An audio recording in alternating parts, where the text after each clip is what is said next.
Matt Morris here, mattmorris.com. Thank you so much for tuning in. Today, we're going to be talking about how to crush it in network marketing, how to crush it in sales, even if you suck really, really bad like I used to. I'm going to share with you guys a story that changed the game for me when I was 14 years old. This was when I had my first job.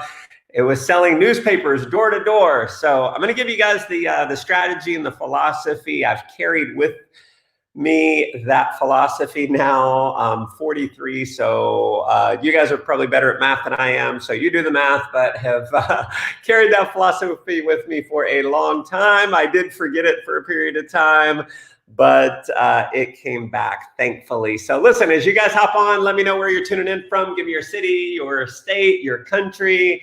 Love seeing everyone from around the world. If you're watching this live, drop me an L in the comments. If you're watching this on the replay, drop me an R in the comments below. And listen, a lot of you guys share this. If you do share this broadcast, then drop me the word shared in the comments so that I can give you a shout out. I usually go back and reread all the comments. So if I don't catch you live on here, I'll hopefully catch you on the back end. So I see Alabama popping on. Let's see, Mineral Wells. Good to see you on again, John. Kjell from Sweden. Am I saying that right? Kjell from Sweden. Maybe you can phonetically put that up. I see you on a lot. I appreciate you on again. Martin! I talked about Martin Ndiho on my email newsletter the other day. He is absolutely crushing it. Had a guy on his team join and hit our rank in our company. It's about 60 customers in 7 days. And then in 14 days, over 180 customers on his team. Crushing it. So appreciate you guys. Let me see. Shared. There we go. Carlos, thank you for the share. I appreciate it. I see King in Connecticut. I love that name. I've met a few kings over the years and very powerful. So New York in the house, Hungary in the house. Bonnie, thank you for the share. We got Uganda in the house. Lagos, Nigeria in the house. I've been there. I spoke at Latter Rain Assembly many, many years ago. Colorado in the house. Oregon in the house. Grand Junction. It's been a lot of years since I've been to Grand Junction. Kel. All right, I said it right. Very cool. Philippines. Rock and roll. Montreal. Love Montreal. Have had a lot of fun there. Reunion. Rock and roll. Lorette. Thank you for tuning in. I have not been there yet. I've heard it is absolutely beautiful. Carrie and Alicia. What's up, twins? Or at least one of the twins. Good to see you on. San Diego, Singapore, very cool. So let's get into the story. So my first job, I was 14 years old, and for whatever reason, I just always wanted to have a job early. Wanted to make some money because we didn't have a lot of money. Grew up with a single mom, working 2 jobs to work her way through college and then law school and all that. And so we didn't have a lot of money. I saw other kids have nice things, and so I wanted some buckaroos. So I got a job selling newspapers because you could get a job at 15. I told them I was 15. I was really 14. And what's interesting is normally I never would have gotten a job in sales, but that was the only job I could get. Now, I wouldn't have gotten a job in sales because I was very shy growing up. I was not, the kid who was like super, I might have been outgoing with the family and stuff, but I wasn't like, with strangers and things like that. I was afraid of people, basically. I still remember the Frisbee. We had a Frisbee that they gave us at school, and it said, never walk, talk, ride, or play with strangers. And that was ingrained into my head because that was like the tagline, never walk, talk, ride, or play with strangers, right? And so conditioned me to not be real open to other people, right? So we got to realize we are all conditioned in a big way. Whether we want it to admit it or not, we are conditioned. We are brainwashed. So I was brainwashed in that way. So I get this job. They pick me up in a van and I meet the manager, right? The guy who hires me. And he says, I'm going to have you walk for the next 2 days with Jimmy. And Jimmy's going to train you, right? So Jimmy was, I think, 16 at the time, and he had been doing this for a year or so. And Jimmy was, George, I appreciate that. Jimmy was the best salesman that they had. And I quickly realized why, because man, this guy was like silver tongued. I mean, when they opened the door, he had charisma and he gets into the pitch. He would overcome every objection. They'd say, oh, well, we get this paper. And he had an objection for that. He'd say, we don't have the money for it. We can't afford it. Immediately, he was like, that's exactly why you should pick up a prescription or get a subscription, because the coupons alone will save you several times more. And he actually had a pitch book and he had the coupons laid out. And he proved to people how the coupons in the magazine or in the newspaper would more than pay for the subscription. This guy was good. So good, right? So I walked along and he'd sell a few subscriptions. Next day, following him along, sold a few subscriptions. And because I had listened to him, like he made it look so easy. Have you ever like seen someone in sales or network marketing and they make it seem so easy, but then when you actually go to do it, it's not so easy? So that was my experience. So the third night, it's time for me to go on my own. And I was super nervous, right? So I still remember, it's like going to that first door. Had to muster up a lot of courage, knock on the door. And I went door to door to door. I overcame my fear, had some courage. And at the end of the night, guess what happened? How many sales do you think I made? Boom, 0, big goose egg, no sales. So the next night, I'm like, oh, I'll do better.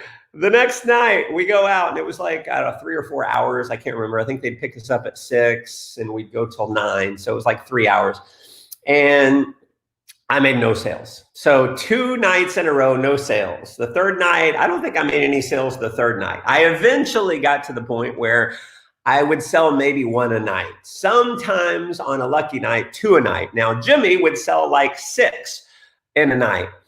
And he was generally the #1 salesperson. And here's what was interesting is, or what was just fact, they did a contest every night. So they did this contest where whoever sold the most would earn something. So it might be a gift certificate for a restaurant. It might be $10, whatever. But every night there was a contest. And so, very smart of the sales manager to do a contest because we all want to go make more sales. And so every night we'd get back in the van, they'd pick up the last person, tally up the sales, and I never won. There was like 4 or 5 kids. Jimmy won most of the time. Sometimes the other kids would win. Me, never. I never, ever won. And I was frustrated because I've always been competitive. The one thing about me is I've always wanted to win, right? And so I'm so frustrated because I'm out there. I'm not the dumbest kid in the world, but I can't ever win. And it's frustrating. So, when you're walking door to door for 3 hours a night, you have a lot of time on your hands. And I'm just thinking, how can I win? How can I win? How can I win? How can I get better? What can I say? How can I overcome objections better? And I'm going through all these. And I actually just put a note for, had something hit me today. And it's something that I'm going to put out on my newsletter here in the next, 2, 3, 4 days. So if you're not subscribed to my newsletter, make sure you're subscribed. I'll be sending that out. I send near daily emails with tips to make you more money. So it's asking the right questions. There's empowering questions and disempowering questions. When you ask why questions and how questions, like how can I be a better leader? How can I be better on stage? How can I be a better salesperson? Whatever. What happens is your mind always looks for an answer, and your subconscious will work in the background to answer the question. Okay. So what happens is if you ask a disempowering question, what you might call a why not question, something like, why do I suck so bad? If you ask the question, why do I suck so bad? You don't want your mind looking for an answer for that. You don't want your subconscious working in the background, coming up with an answer for why do I suck so bad? Okay, so make sure you're avoiding the disempowering questions and asking the empowering questions. And so I'm asking this question, how can I get better? How can I get better? At the time, I'm sure I'm also asking, why do I suck so bad? But finally, it hit me.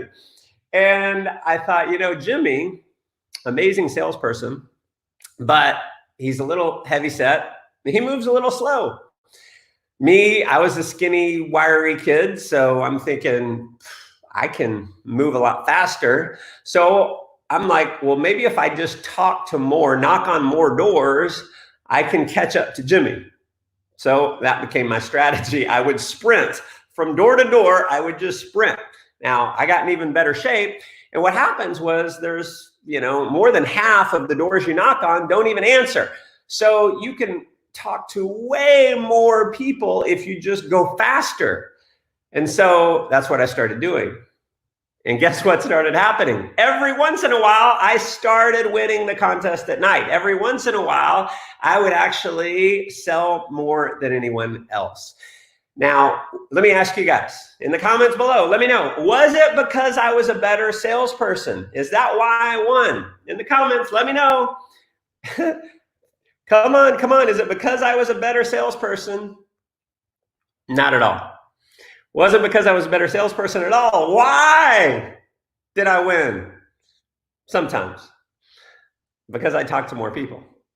And I got to tell you, that became my entire philosophy in network marketing when I finally decided to go all in. Now, for years, I had my toe in the water. I was tiptoeing around. And I really wasn't a professional. And I didn't go all in. And so when I finally decided, you know what, I'm going to make network marketing my career.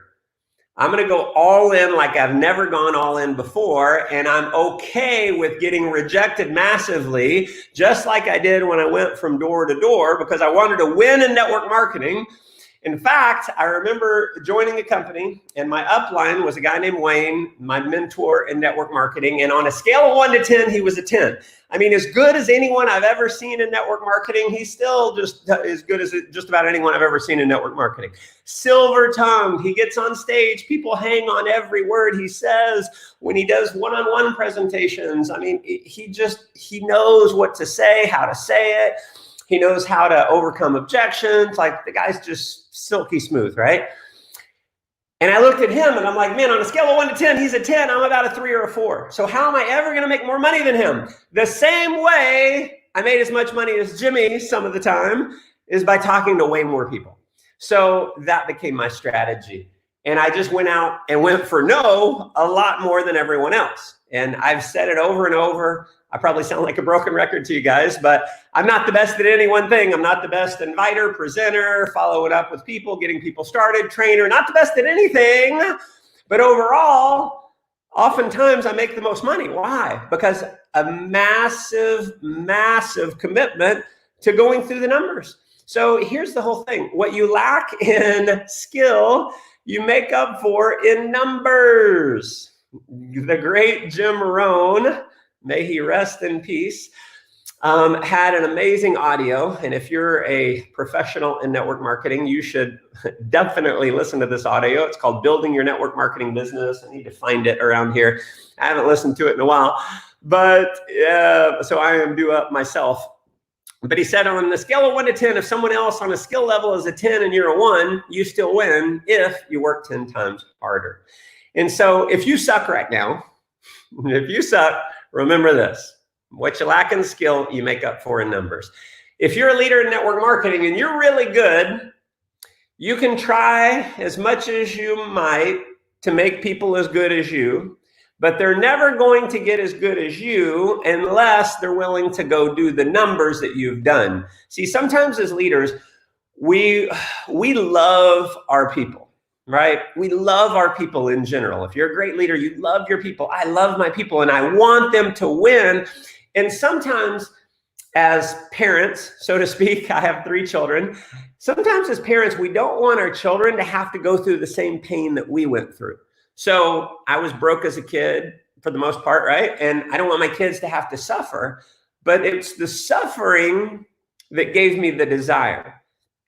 It's the pain, the struggle that made me into the man that I am. In network marketing, it's the struggle that made me into the leader that I am today. It's going out and getting massively rejected. That's what made me into the leader today. So you may want to protect your group and help them avoid the emotional challenges that we go through. And I've seen the most ridiculous training out there. I mean, you guys have probably seen it. It's like, don't show your business to people who you know are going to reject you. It's ridiculous. It's why I failed for so long. See, I want my people to get beaten up. I want my leaders to get beaten up. I want the up and coming leaders to get beaten up. Why? Because it's how you become a powerful leader. So this needs to be part of your teaching, is going for no, is going out and getting rejected and going out and doing more numbers. And again, what you lack in skill, you make up for in numbers. And so listen, if you're a leader in network marketing, that needs to be part of your rally cry, part of your mantra. So if you're the kind of person who seriously wants to crush it, you got to be willing to go do the work. That's the bottom line, is you got to be willing to go do the numbers. And here's the thing. What happened for me, just like when I was 14, I sucked really bad. And because I went out and did a lot of numbers, that's what got me really good. Now, I had a good trainer with Jimmy, but then I had to go implement the training that I received. And the only way to get really good in network marketing is the same way. See, there's an art and a science to our business. The science is easy. I could write a book and teach you the science.